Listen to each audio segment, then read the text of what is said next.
Ating tunghayan ang pag-aalay ng bulaklak sa pangunguna ng kalihim tagapagpaganap Lucas P. Bersamin.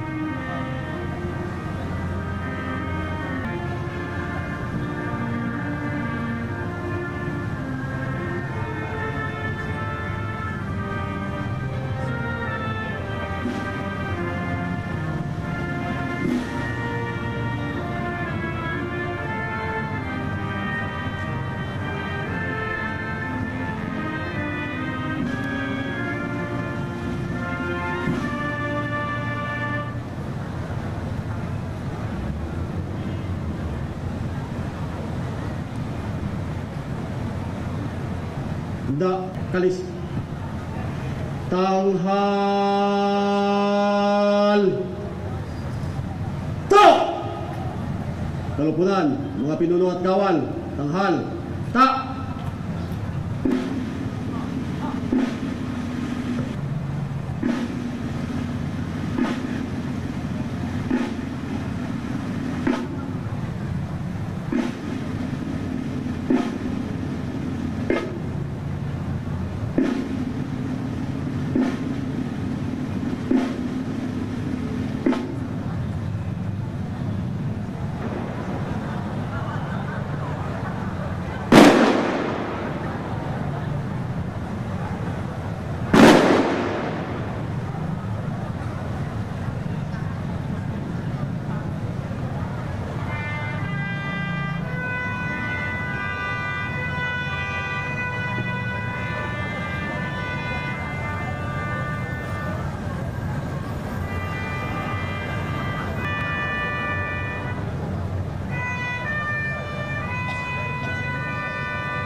Kalis. Baba. Ta!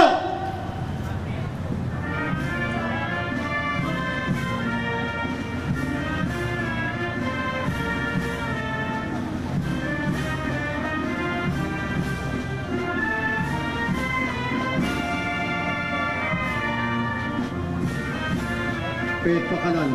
Kad.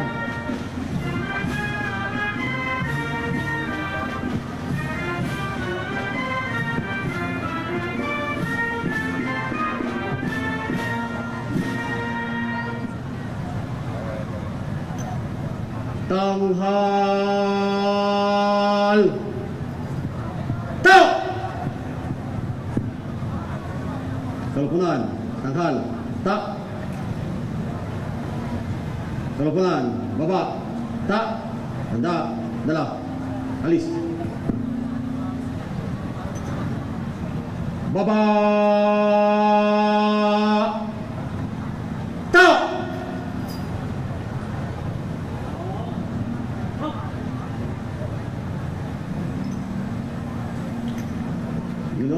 Tapos na po ang pag-aalay. Baba. Alis.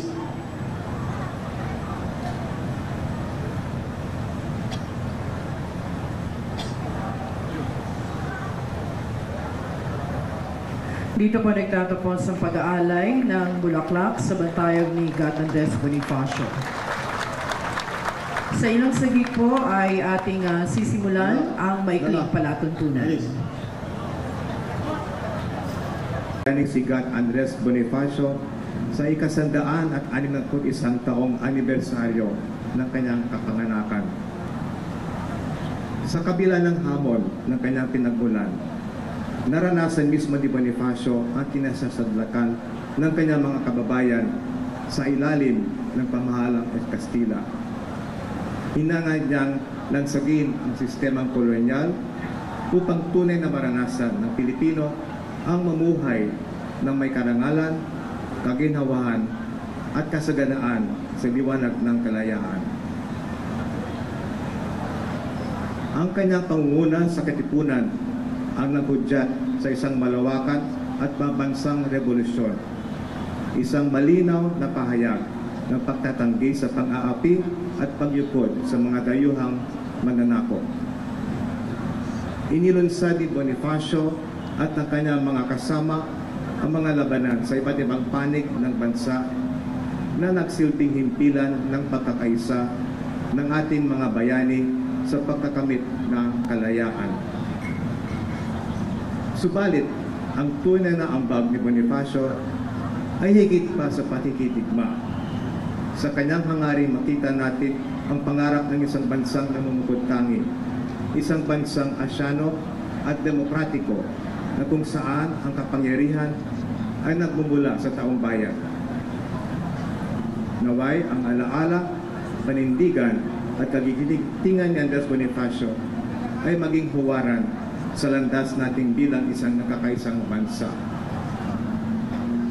At sa pagkakataon pong ito, malugod ko pong ipinatitilala ang ating pangunahing pandangal, kalim tagapagpaganap ng tanggapan ng Pangulo, ang kagalang-galang Lucas P. Bersamin. Salamat po.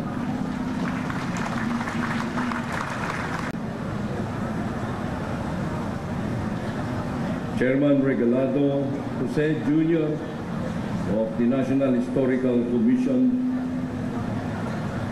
Senator Mark Villar, Congressman Oscar Malapitan, Congressman Michi Cahayon Uy, and Congressman Dean Asistio, my favorite Mayor Dale Gonzalo Malapitan, favorite because I am here, iti talagang mahal ng kababayan niya, the Excellencies, members of the Diplomatic Corps, good that you're still smiling, the local chief executives in the National Capital Region, the officials of the national government agencies who are present, members of the Caloocan City Council, and the officials of Caloocan City, the members of the armed forces, as well as the Philippine National Police, headed by the representatives today on the stage,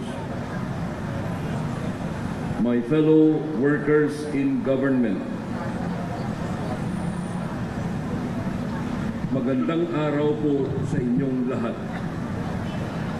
Isang karangalan ang maging kinatawan ng ating mahal na Pangulo sa pagdiriwang ng ika-161 anibersaryo ng kapanganakan ni Gat Andres Bonifacio. Hayaan niyo po akong bigkasin ang mensahe ni Pangulong Ferdinand Marcos Jr. Sabi niya, magandang umaga sa inyong lahat. Subukan ninyong alalahanin ang huling 5 piso na nahawakan ninyo. Isang baryang kadalasang hindi pinapansin. Isinusukli, isinusuksok sa bulsa o natitira na lang sa ilalim ng pitaka. Pero nariyan sa 5 piso ang isang mukha. Isang mukha na sumisimbolo ng kabayanihan na siya ring kinikilala bilang ama ng ating himagsikan. Siya ang Supremo. Siya si Gat Andres Bonifacio. Isinilang sa tondo, ang kanyang mundo ay salat sa yaman at pribilehyo.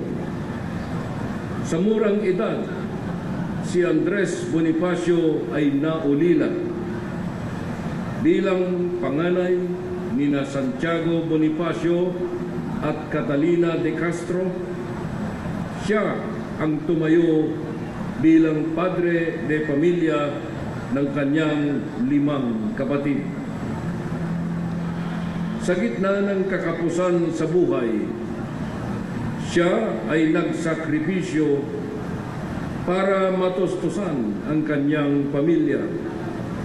Gayunpaman, tinuruan niya ang sarili na magbasa at palawakin ang kaalaman. Nilinang niya ang kanyang sarili sa pamamagitan ng pagbabasa ng mga aklat tulad ng Les Miserables at Noli Me Tangere. Sa bawat pahina, natutuhan niya na ang revolusyon ay nagsisimula hindi sa armas, kundi sa diwa. Marami sa atin ang nakakakilala sa kanya bilang isang revolusyonaryo. Ngunit isa rin siya manunulat na gumamit ng pluma upang pag-alabin ang damdamin ng bayan laban sa mga mananakop. Kabilang sa kanyang mga naisulat ay ang dapat mabatid ng mga Tagalog, Dekalogo ng Katipunan at Pag-ibig sa Tinubuang Bayan.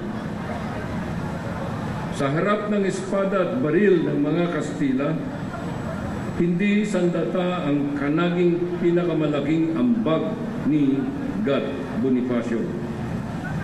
Ito ay ang kanyang paniniwala na ang kalayaan ay hindi hinihintay, kundi ipinaglalaban.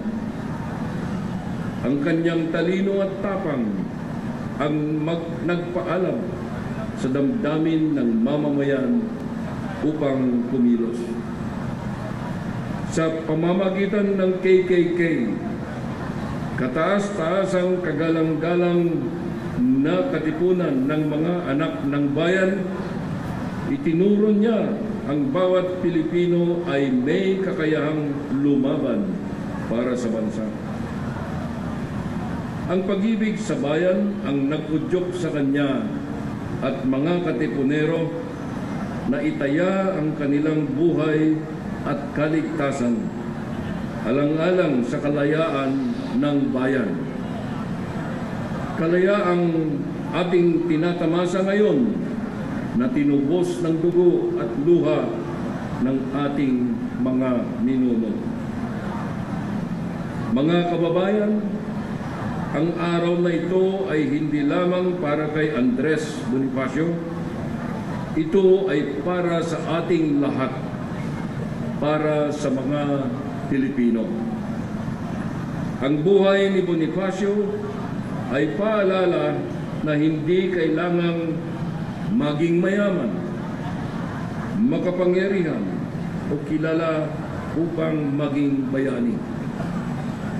Ang kailangan ay tapang, paninindigan at pagmamahal sa bayan. Ang diwa ni Bonifacio ay hindi dapat manatiling nakaukit lamang sa barya o sa mga pahina ng kasaysayan. Hindi sapat ang paggunita. Ang kanyang tapang ay dapat makita sa ating mga pagkilos. Tungkulin ng bawat isa sa atin na alagaan at ipaglaban ang demokrasya, kalayaan at saligang batas. Sa bawat pagkakataon na tumatayo tayo para sa tama, sa bawat laban para sa dignidad, sa bawat sakripisyo para sa bayan, binubuhay natin si Bonifacio. Siya ang supremo ng hinaharap dahil ang kanyang revolusyon ay hindi pa tapos. Ito ay nagpapatuloy sa ating mga puso, sa ating mga layunin at sa ating pagkilos. Hindi na natin kailangan magtanong kung sino ang magpapanday ng kinabukasan. Ang sagot ay narito na.